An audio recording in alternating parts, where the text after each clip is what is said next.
बयान है, अब आप पे SIR लगाया जा रहा है। वो दिन दूर नहीं, अमित शाह जी कह चुके हैं कि NRC भी लागू करेंगे। हम कब तक इनसे इसी तरीके से लड़ाई लड़ेंगे? किस तरीके से हम इन्हें अपने सबूत देंगे कि हमारे बुजुर्गों का, हमारे पूर्वजों का खून इसी मिट्टी में शामिल है? कैसे बताएंगे आप? इनके मंसूबों को हमें इसी वक्त फेल करना होगा। अगर इनकी जड़ें मजबूत हुई तो न जाने कौन कौन से कानून ये हमारे ऊपर लाएंगे। और मैं ये कहना चाहती हूं कि ये जो राजनीति है, ये नंबरों का खेल है, आंकड़ों का खेल है। ये जब तक आंकड़े हमारे हक में नहीं होंगे तब तक हम आगे नहीं बढ़ पाएंगे। आंकड़ों की ही वजह से हम वक्फ में हारे थे। ऐसा मत कीजिए कि दोबारा आंकड़ों की वजह से हम बिहार में भी हार जाएं। आपके यहां से जो विधायक हैं उनके हक में ये आंकड़े होने चाहिए। आपका एक एक वोट इनके हक में होना चाहिए, तभी जाकर आपकी सरकार बनेगी। और प्रत्याशी नहीं देखने हैं हमें सिर्फ ये देखना है कि हमारी सरकार कैसे बन सकती है। क्योंकि ये जो माहौल है जो पैदा किया जा रहा है, ये तभी बदलेगा जब ये सरकार बदलेगी। ये हालात तभी बदलेंगे जब सरकार बदलेगी। और ऐसा मैं इसलिए कह रही हूं क्योंकि मैं खुद एक जनप्रतिनिधि हूं उत्तर प्रदेश में, मगर हमारी सरकार नहीं है तो हम उस तरीके से अपने लोगों के काम नहीं कर सकते जितना हम करना चाहते हैं। उस तरीके से हम अपनी ताकत का इस्तेमाल नहीं कर सकते। मुख्यमंत्री के हाथ में वो ताकत है कि अगर कोई ऐसा काला कानून आपके लिए बनता है तो वो अपनी कलम की ताकत से उसे आपके प्रदेश में रोक सकता है। तो इसीलिए जरूरी है कि हम अपनी सत्ता बनाएं, अपने लोग सत्ता में बिठाएं। और वो तभी हो सकता है जब हम आंकड़ों को कागज पे समझें कि कैसे हम जीत रहे हैं। हमारा वोट अगर राजद को पड़ता है यहां पे, तो मुझे पूरी उम्मीद है ये सीट आप जीतेंगे और एक एक सीट जीतकर ही सरकार बनेगी।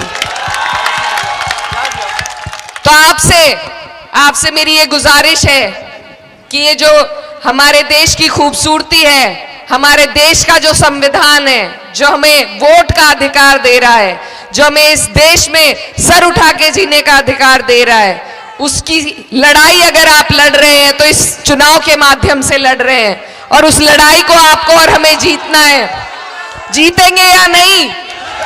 जीतेंगे। ये चुनाव मेरे भाइयों बहुत जरूरी है। मैं आपके पड़ोस के सूबे से आती हूं और अपने पड़ोसी का ध्यान रखना आपका फर्ज है। हमारे चुनाव में अभी 1 साल बाकी है, लेकिन आपका वक्त है कि आप वहां हो रहे अपने भाइयों पर हो रहे अत्याचार को याद करें और यहां पर जब बटन दबाएं तो वो सारी बातें याद रखें जिस तरीके से ये भाजपा की सरकार जुल्म ढा रही है। आज आपके जो यहां से सांसद हैं, उन्होंने क्या बात कही थी कि आपका काम नहीं करेंगे, याद है आपको? बहुत अफसोस हुआ था मुझे उनका ये बयान पढ़कर, क्योंकि जब कोई जीतता है उसके लिए कोई धर्म जाति मायने नहीं रखती। पूरी जनता का काम करना उसका फर्ज है। ऐसे लोग जो सत्ता में आ रहे हैं भाजपा के इशारे पर, इन्हें हटाने का, इन्हें जवाब देने का यही वक्त है। और ये वक्त इतना कीमती है कि ये अगर हाथ से निकल गया, कोई चूक हो गई, तो फिर हमें लंबा पछताना पड़ेगा। तो मैं इस सारी बातों का आपको यही बस एक चीज कहना चाहती हूं कि आप इन बातों का ध्यान रखें, हिकमत से काम लें, उन्हें चुने जो आपके काम आ सके। और हमारे विधायक जी जिस तरीके से काम कर रहे हैं, जिस तरीके से इन्होंने अपने आवास को आपके लिए खुला कर दिया, जिस तरीके से ये आपकी मदद करते हैं, ऐसे लोगों को अगर हमने बढ़ावा नहीं दिया तो फिर आपके सांसद जैसे लोग ही चुनाव जीतेंगे। ये जो गठबंधन बना है, इसमें सभी सेक्युलर सोच के लोग शामिल हैं। दूसरी तरफ नफरत फैलाने वालों का गठबंधन है। अगर आज सारे नेता हमारे लिए एक मंच पर आए हैं हमारा साथ देने के लिए, अगर आज हमने उन्हें मजबूती नहीं दी, उन्हें नहीं जिताया, कल को हम किसके पास शिकायत लेकर जाएंगे? हमारे पास कोई रास्ता नहीं बचेगा। तो इसीलिए इस चुनाव की गंभीरता आप समझिए। पिछले 2 बार से क्योंकि हमारे वोट कुछ कम पड़ रहे हैं, क्योंकि हमारी सीटें कुछ कम हो रही हैं, तो बार बार भाजपा किसी ना किसी हथकंडे का इस्तेमाल करके सत्ता में आ रही है। इस बार आपको पूर्ण बहुमत की सरकार बनानी है और उसके लिए दुगनी ताकत लगनी है। आज आखिरी दिन है, बीच में सिर्फ 1 दिन बाकी है। 11 तारीख को जिस जोश और जज्बे के साथ आप यहां खड़े हैं, उसको आपको वोटों में भी तब्दील करने का काम करना है, तभी ये लड़ाई जीती जाएगी। अपना एक एक वोट आपको बूथ तक पहुंचाना है, अपनी माए बहनों का एक एक वोट आपको बूथ तक पहुंचाना है, तभी ये लड़ाई जीती जा सकती है। और देखिए, मैं फिर कहती हूं कि नफरत फैलाने वालों का जवाब अगर किसी तरीके से दिया जा सकता है, तो वो भाईचारे की नींव को मजबूत करके दिया जा सकता है। याद रखिए, जब वक्फ का बिल आया था, हम सिर्फ 24 सांसद थे जो मुसलमान थे, बाकी 208 जो हमारे साथ कंधे से कंधा मिलाकर खड़े हुए, वो हमारे हिंदू भाई थे। तो ये देश सेक्युलर था, है और रहेगा, लेकिन उसमें आपके योगदान की जरूरत है। इस देश के संविधान को बचाने के लिए आपके योगदान की जरूरत है।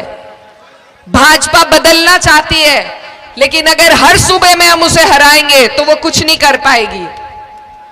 याद रखिए, अंग्रेजों ने भी इसी तरीके से हम पर राज किया था।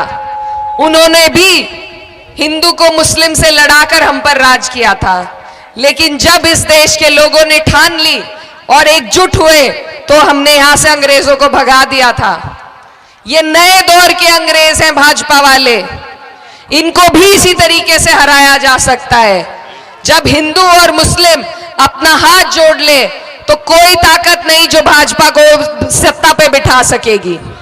तो ये बातें आपको याद रखनी है। इस भाईचारे की नींव को हमें मजबूत करना है, तभी हमारी आने वाली नस्लों की तरक्की हो पाएगी। और मैं आपको ये कहना चाहती हूं कि आप सिर्फ बिहार के लिए वोट नहीं कर रहे, आप इस देश के लाखों करोड़ों हिंदुस्तानी जो मेरी तरह आपसे उम्मीद और आस लगा रहे हैं कि आप सही फैसला लेंगे, आप हम सबको हिम्मत देने का काम करेंगे, आप उन सब की हौसला अफजाई करेंगे। मैं इतनी दूर से, मेरा कोई लालच नहीं है, मेरा इस चुनाव से कोई लालच नहीं है, मेरी पार्टी भी नहीं लड़ रही, लेकिन हमारी पार्टी आदरणीय अखिलेश यादव जी के आदेश पर और अपनी जिम्मेदारी समझते हुए मैं आपके बीच आई, ताकि आप लोग अपने ऊपर से इस नापाक सरकार को हटा सके। तो हटाएंगे या नहीं? हटाएंगे। और मैं आपसे वादा करती हूं कि जो हौसला उस जीत से हमें मिलेगा, उसी के बल पर अगले साल जब हमारे यहाँ चुनाव आएगा, हम आपकी मिसाल देकर, हम बिहारी भाइयों की मिसाल देकर उत्तर प्रदेश में भी इस सरकार को हटाने का काम करेंगे। ये धरती हमेशा क्रांतिकारी धरती रही है। इस देश की हर क्रांति में बिहारी भाइयों का सबसे बड़ा योगदान रहा है। और अगर भाजपा को हराने की क्रांति कहीं से चल सकती है, मुझे बस यही उम्मीद है कि मेरे बिहारी भाई ही उसे चला सकते हैं। तो ये सारी उम्मीदें लाखों करोड़ों हिंदुस्तानियों की आपके साथ हैं। आपको बस एक काम करना है, चुपचाप लालटेन साहब अपनी सरकार बनानी है, अपना मुख्यमंत्री बनाना है और मुंह तोड़ जवाब देना है भाजपा की सरकार को। मैं जाते जाते आपके बीच से अपने बड़े भाई मुकेश यादव जी के लिए आपसे आग्रह करती हूँ, आपसे विनती करती हूँ कि अपना एक एक वोट लालटेन पर देकर इन्हें यहाँ से जिताने का काम कीजिए। आने वाली 11 तारीख है और हम सब आपकी तरफ आस की निगाहों से देख रहे हैं। पहले तालीम से तुम मोड़ दिए जाओगे, पहले तालीम से तुम मोड़ दिए जाओगे, फिर किसी जुर्म से तुम जोड़ दिए जाओगे। हाथ से हाथ की जंजीर बनाकर निकलो, वरना धागे की तरह तोड़ दिए जाओगे। तो ये बात को याद रखते हुए आने वाली 11 तारीख को बिहार की तस्वीर बदलने के लिए और हिंदुस्तान की तकदीर बदलने के लिए अपना एक एक वोट महागठबंधन की सरकार बनाने के लिए दीजिए। और आप सभी से दुआओं की दरखास्त है। बहुत बहुत शुक्रिया। जय हिंद। अल्लाह जीत का माला पहना दिया जाए मैडम, हमारे विधायक जी को जीत का माला अपने